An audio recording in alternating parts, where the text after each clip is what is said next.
Jenny. Going to cave. Dito ka kuya, baka makakatuan.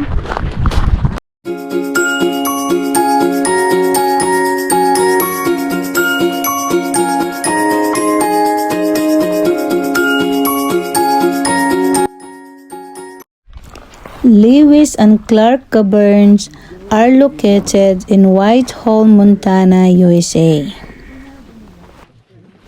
Lewis and Clark Caverns was discovered at the turn of the 20th century by two hunters named Meriwether Lewis and William Clark, the intrepid explorers.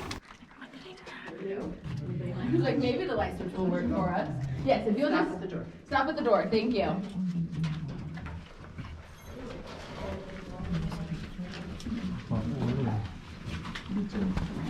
So I like how the other tour has to have two tour guides, but you're just you're I'm twice cool a tour enough. guide. No, there was two separate tours just leaving at the same time.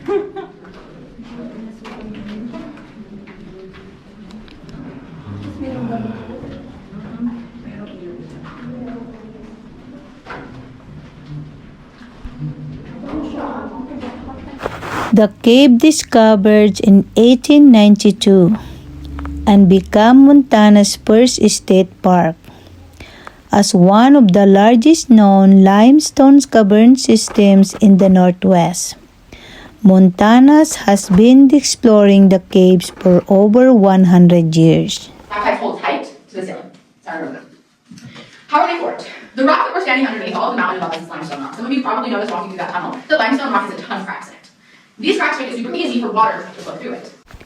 Hike to the cave is take 2 hours. 2-mile guided walking tour.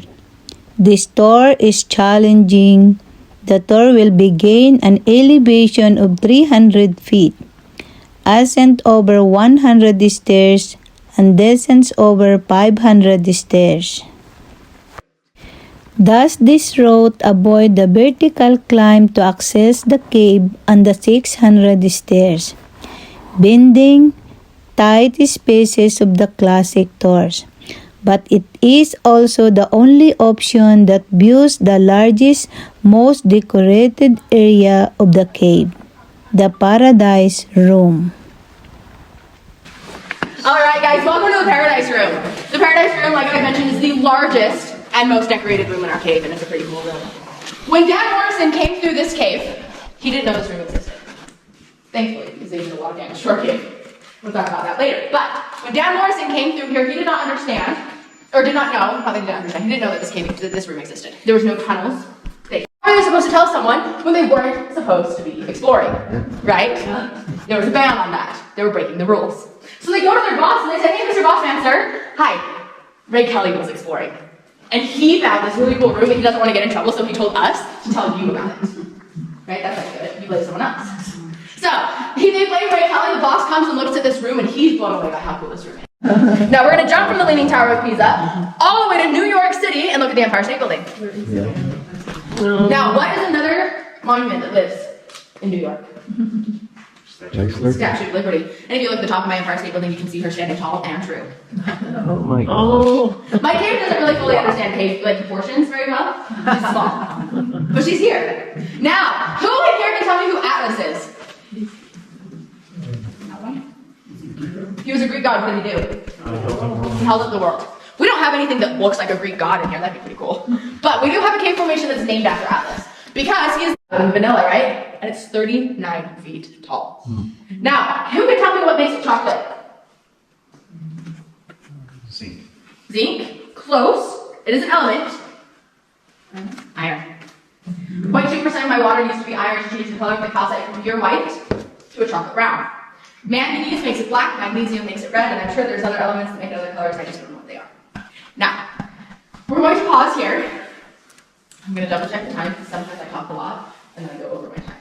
But we're good on time. So, we're going to stop here. And we're going to change the mood and the tone of our cave a little bit.